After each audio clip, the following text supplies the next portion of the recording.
people in the mass media, I'm going to talk here about in Ireland. Let me tell you, Claire Byrne, you can go to your shitty radio job, try to hide from what you did when you were imposing a campaign of psychological terrorism upon the Irish people with your Claire Byrne Tonight show.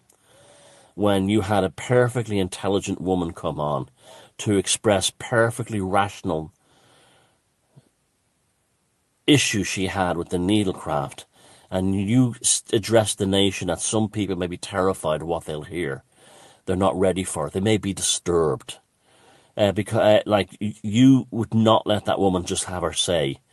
You are a psychological terrorist. Remember that. That could be easily put on your grave. A psychological terrorist.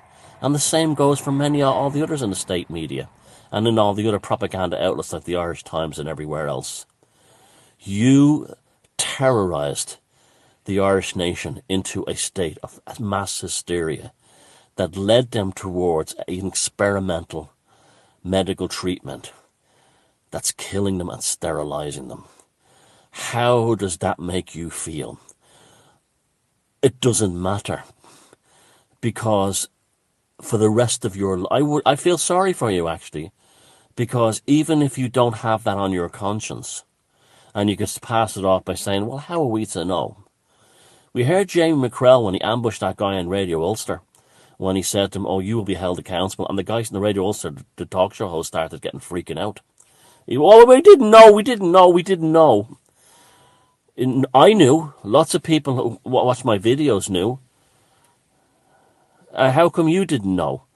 It was out there. John Hopkins, it was out there on the Lancet. It was out there on their own documents. And you chose to ignore it or ridicule anyone who said, hold on a second, have you read this thing in the Lancet? The main British medical journal? Have you read this one from Johns Hopkins University?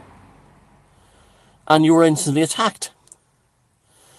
And people are dropping dead, and birth rates have collapsed because of it. And you think that you should be allowed to just get on with your life? That after indulging in the psychological terrorism of the Late Late Show, I didn't watch it, but I can remember, like, at the height of the darkness of the whole lockdowns and everything, literally every story on that show, which is supposed to be an entertainment show, was about the Rona and celebrating these public servants who were responsible for the lockdown and the psychological terrorism. Yes, I'm going to keep saying that. You did not report. You were not a media outlet. You were psychological terrorists. The Irish Times, who had a go at me, but wouldn't mention my name, they just played my voice and referred to me as an extremely popular YouTuber, because they didn't want people coming to my channel and finding out that I wasn't a nutcase and I would actually win people over.